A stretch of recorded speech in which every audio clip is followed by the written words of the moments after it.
ഏറ്റുമുട്ടുന്ന ഒരു സാഹചര്യത്തിലേക്ക് പോകുന്നു. തർക്കങ്ങൾ ഉണ്ടാകാം, അത് പരിഹരിക്കപ്പെടേണ്ടതുമാണ്. പക്ഷേ ഇത് ആരോഗ്യകരമാണോ?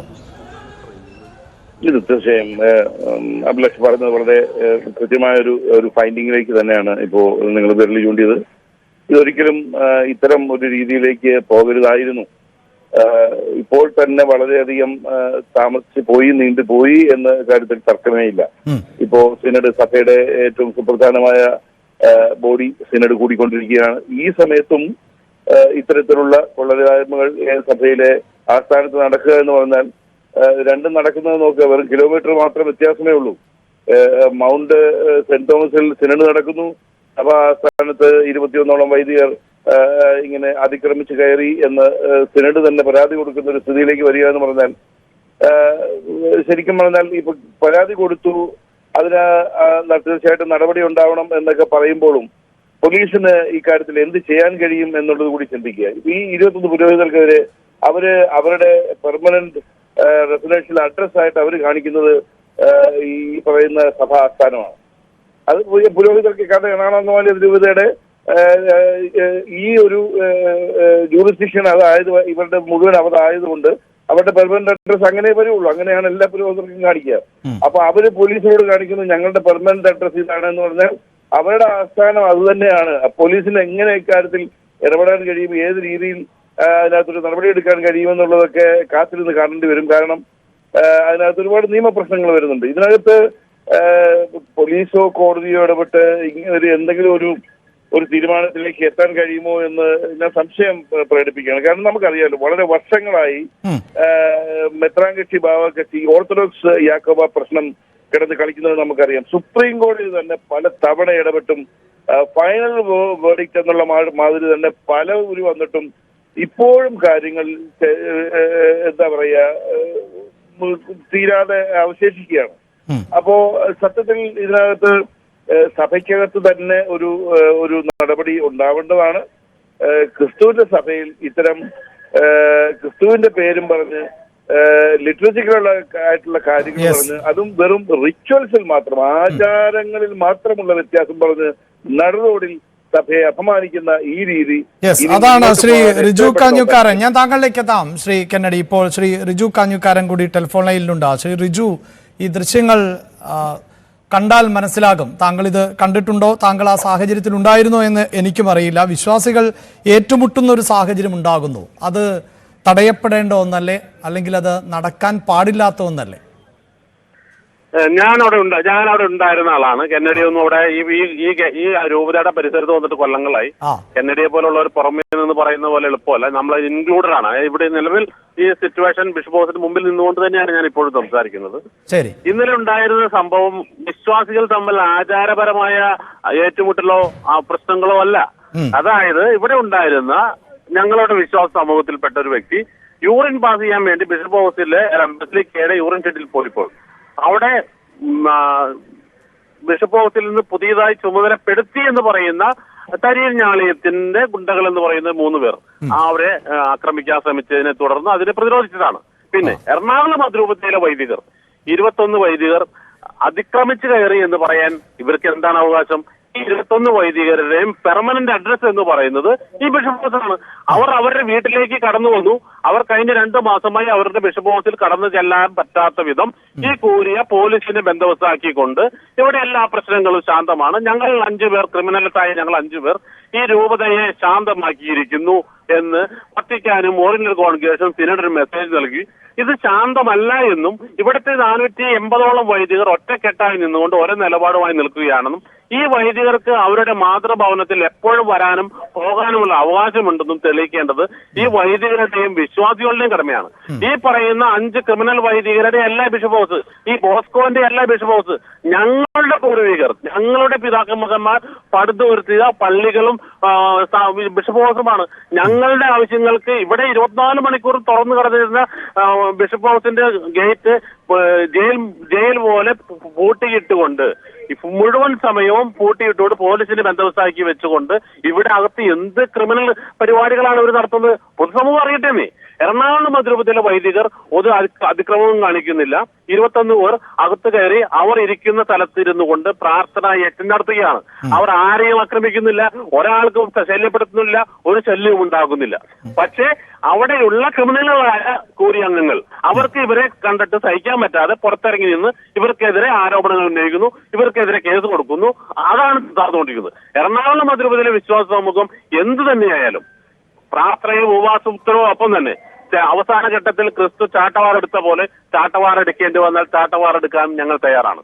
ഞങ്ങളുടെ വിശ്വാസ സമൂഹം ഒരു പുറമേ നിന്നുള്ള ഒരു വരുത്തനും വന്ന് ഇവിടത്തെ അധിനിവേശം വിരുന്നുകാരൻ വന്ന് വീട്ടുകാരാവുന്ന കേട്ടിട്ടില്ല. അതുപോലെ ഇവിടെ വന്ന് ഇവിടത്തെ അധിനിവേശം നടത്താൻ ശ്രമിച്ചാൽ അത് അംഗീകരിക്കാൻ സാധിക്കില്ല.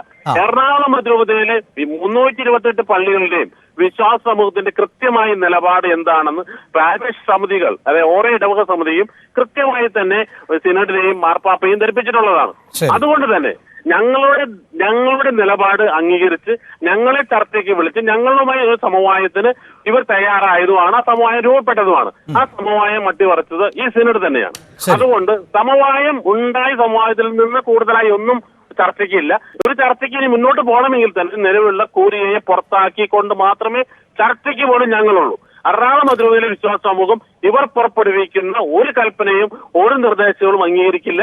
എറണാകുളം അതിരൂപതയിലെ 4 വൈദികരെ പുറത്താക്കി എന്ന് പറയുന്നുണ്ട്. ആ വൈദികർ ഇപ്പോഴും അവിടുത്തെ പള്ളിയിൽ തുടരുന്നു. ആ വൈദികർക്ക് കുർബാന കഴിക്കുമെന്ന് പറയുന്നു. റിജു, ഞാൻ തിരികെ എത്താം. അതായത് കന്നഡി ഈ പറയുന്നത് പോലെ അതിക്രമിച്ചു കടന്നു എന്നത് അടക്കമുള്ള കാര്യങ്ങളുമായി ബന്ധപ്പെട്ട് റിജുവിന്റെ അഭിപ്രായം താങ്കൾ ശ്രദ്ധിച്ചു കാണുമല്ലോ. അല്ല, സംസാരത്തിന്റെ രീതിയും ഭാഷയും ഒക്കെ ഈ എല്ലാവരും കേട്ടോണ്ടിരിക്കല്ലേ. ആ സ്വരത്തിന്റെ മാധുര്യവും അതിനകത്തടങ്ങുന്ന ആ ഒരു എന്താ പറയുക, ക്രൈസ്തവ രീതിയോടുകൂടിയുള്ള ആ പ്രയോഗങ്ങളൊക്കെ ശ്രദ്ധിച്ചാൽ തന്നെ അറിയാമല്ലോ. അതായത് ക്രിസ്തു പറഞ്ഞതുപോലെ 7 70 തവണ ക്ഷമിക്കണമെന്നൊന്നുമുള്ള വിചാരമില്ല അല്ലെ? ഞാൻ അതാ പറഞ്ഞത്, കേൾക്കുന്നവർക്കൊക്കെ നന്നായി മനസ്സിലാവും. 700 തവണ ക്ഷമിച്ചു കഴിഞ്ഞു. 700 തവണ ക്ഷമിച്ചു കഴിഞ്ഞു. ഞങ്ങൾ ക്ഷമിച്ച് കഴിഞ്ഞ 7 വർഷമായി അടിയോളം ഭൂമിയോളം താഴ്ന്നു കൊടുക്കുകയാണ്. നിലമുട്ടി വീണ്ടും ചവിട്ടി അടയ്ക്കാനാണ് ശ്രമിക്കുന്നത്. ഭൂമി വിട്ട് താഴ്ത്തേക്ക് പോകാൻ പാതാളത്തിലേക്ക് പോകാൻ. അഭിലാഷ, കേൾക്കുന്നവർക്ക് നന്നായി മനസ്സിലാവും. അങ്കമാലിയിലും പരിസരത്തും ഉണ്ടായിരുന്നവരൊക്കെ മുള്ളാൻ വേണ്ടിയിട്ടാണ് മെത്രാൻ ആസ്ഥാനത്തേക്ക് വന്നതെന്നൊക്കെ പറഞ്ഞുകൊണ്ട് ആളുകളെ കുരങ്ങളിപ്പി, ആളുകളെ അങ്കമാലിയിലുള്ള മൂത്രമൊഴിക്കാൻ വന്നതാണ്. ഞങ്ങളുടെ അച്ഛന്മാർക്ക് പിന്തുണയുമായി ഇവിടെ എത്തിയ ഒരു വ്യക്തി മൂത്രമൊഴിക്കാൻ പോയ കാര്യമാണ് പറഞ്ഞത്. താങ്കൾ ഏത് ഇപ്പോഴാണ് കേൾക്കുന്നത്? താങ്കൾ എന്താണ് താങ്കൾ എറണാകുളം താങ്കൾ ആരാണ്? എറണാകുളം താങ്കൾ ചങ്ങനാശ്ശേരിയിൽ നിന്ന് ഇവിടെ വന്ന് താമസിക്കുന്ന പെണ്ണു വീട്ടിൽ വന്ന് താമസിച്ചുകൊണ്ട് എറണാകുളം അതിരൂപതയിലെ വിശ്വാസികളെ തെറി പറഞ്ഞ് വിശ്വാസികളുടെ പേരിൽ ജീവിക്കുന്ന അത് അംഗീകരിക്കാൻ ഞങ്ങൾ തയ്യാറല്ല. കത്തോലിക്ക സഭ എന്ന് പറയുന്നത് നിങ്ങൾ കരുതിയത് എന്താ?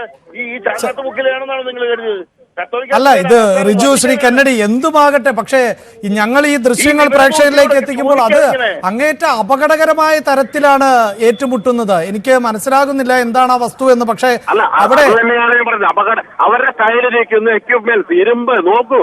ഞങ്ങളുടെ വിശ്വാസികളുടെ കയ്യിൽ ആരുടെയും കയ്യിൽ എന്തെങ്കിലും ആയുധങ്ങളുണ്ടോ? ഈ തരിയൻ ഞാളയത്തിന്റെ 3 ഗുണ്ടകൾ അവരുടെ കയ്യിൽ വെച്ചിരിക്കുന്ന ആയുധങ്ങൾ ആങ്കറായ അഭിലാഷ് തന്നെ ശ്രദ്ധിക്കൂ. എന്താണ് അവരുടെ കയ്യിലിരിക്കുന്ന സാധനം? വിശ്വാസികളെ നേരിടാൻ വേണ്ടി ഒരു വൈദികൻ കൊണ്ടു നടക്കുന്ന ഗുണ്ടകളാണ് അവർ. നിങ്ങൾ ശ്രദ്ധിച്ചുകൊണ്ട് പറഞ്ഞോളൂ. എനിക്കെന്തായാലും ആ വൈദികരെ തിരിച്ചറിയാൻ സാധിക്കുന്നില്ല. പക്ഷേ വൈദികരുടെ ഭാഗത്തു നിന്നും അങ്ങനെയൊരു ഏറ്റുമുട്ടൽ ഉണ്ടാകുമ്പോൾ ഈ നിലയിലാണോ അവർ അതിനെ ശാന്തമാക്കേണ്ടതില്ല? എന്തൊക്കെയാണെങ്കിലും വിശ്വാസികൾ ആണ്. ശാന്തമാക്കാൻ വന്ന വൈദികരാണ് അവർ പ്രകോപിച്ചിരിക്കുന്നത്. ശാന്തമാക്കാൻ വേണ്ടി മോളിൽ നിന്ന് ഇറങ്ങി വന്ന തരിയൻ ഞാളയത്ത് എന്ന് പറയുന്ന ഒരു വൈദികനാണ് അവരെ പ്രകോപിപ്പിച്ച് കൂടുതൽ രൂക്ഷമായ അവസ്ഥയിലേക്ക് വിഷയെത്തിക്കുന്നത്. പോലീസിന് നടപടി എടുക്കാതിരിക്കാൻ ഈ ഘട്ടത്തിൽ കഴിയില്ല. ഈ തെമ്മാടിക്കൂടുകളെ അവിടുന്ന് മാറ്റി നിർത്തിയാതെ മുന്നോട്ട് പോകാൻ കഴിയില്ല. എന്താണ് ബന്ധം? താങ്കൾ ഏത് സഭയിലെ അംഗമാണെന്ന് ആദ്യം അറിയാമോ? ഇത് കത്തോലിക്ക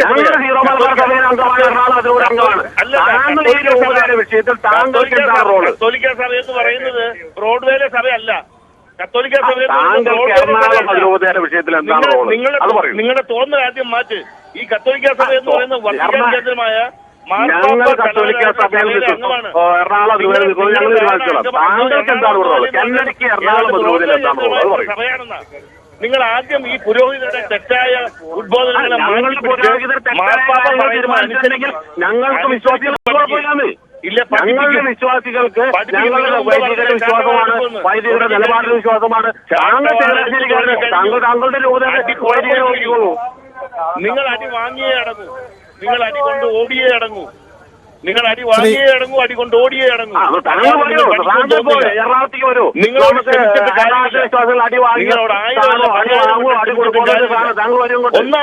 ഒന്നാമത് വിവരം കെട്ട നേതൃത്വം, ബോധമില്ലാത്ത നേതൃത്വം, താങ്കളെ പോലെയുള്ള ഒരു വിധത്തിലുള്ള പഠിച്ചിട്ടില്ല. ഈ പുരോഹിതരെ എല്ലാം നീക്കം ചെയ്യേണ്ട സമയം കഴിഞ്ഞതാണ്. ഞാൻ വീണ്ടും സമാധാനത്തോട് പറയുന്നു, ഈ പുരോഹിതർക്കെതിരെ നടപടിയെടുക്കാതെ മുന്നോട്ട് പോകാൻ കഴിയില്ല. എത്രയോ നാളുകൾക്ക് മുന്നേ എടുക്കേണ്ട നടപടിയായിരുന്നു, വളരെയധികം വൈകിപ്പോയി.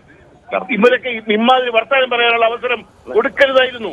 ഈ പുരോഹിത നേതൃത്വത്തിലുള്ളവരെ തീർച്ചയായിട്ടും നടപടി സഭ എത്രയും വേഗം ഈ ശക്തമായ നടപടി എടുത്തില്ലെങ്കിൽ ഇതിലും വഷളായി കാര്യങ്ങൾ പോകും. നടപടി എടുത്ത നടപടിക്ക് എന്ത് ചെയ്തു നിങ്ങൾ? എടുത്ത നടപടി എടുത്തത് തന്നെ, ഇനി അത് മാറില്ല. അതിനൊന്നും പരിഹാരമില്ല, നിങ്ങൾക്കൊന്നും ചെയ്യാൻ കഴിയില്ല.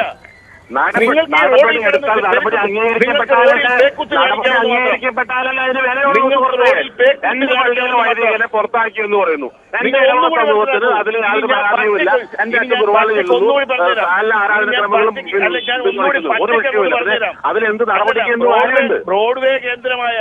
ബ്രോഡ്വേ തലസ്ഥാനമായ സഭാ അംഗമായ എന്റെ റിജു കാഞ്ഞുക്കാര, എറണാകുളം അംഗമാലിക്കാരോട് ഞാൻ ഒന്നുകൂടെ പറയാം, ഈ സീറോ മലബാർ സഭയ്ക്ക് 2 കർദിനാൾമാരേ ഉള്ളൂ, രണ്ടും ചങ്ങനാശ്ശേരി അതിരൂപതയാണ്. മറക്കണ്ട, എഴുതി നെറ്റിയിലൊട്ടിച്ച് വെച്ചോ, ഇനി അങ്ങോട്ട് പട്ടിക്ക് ബ്രോഡ്വേ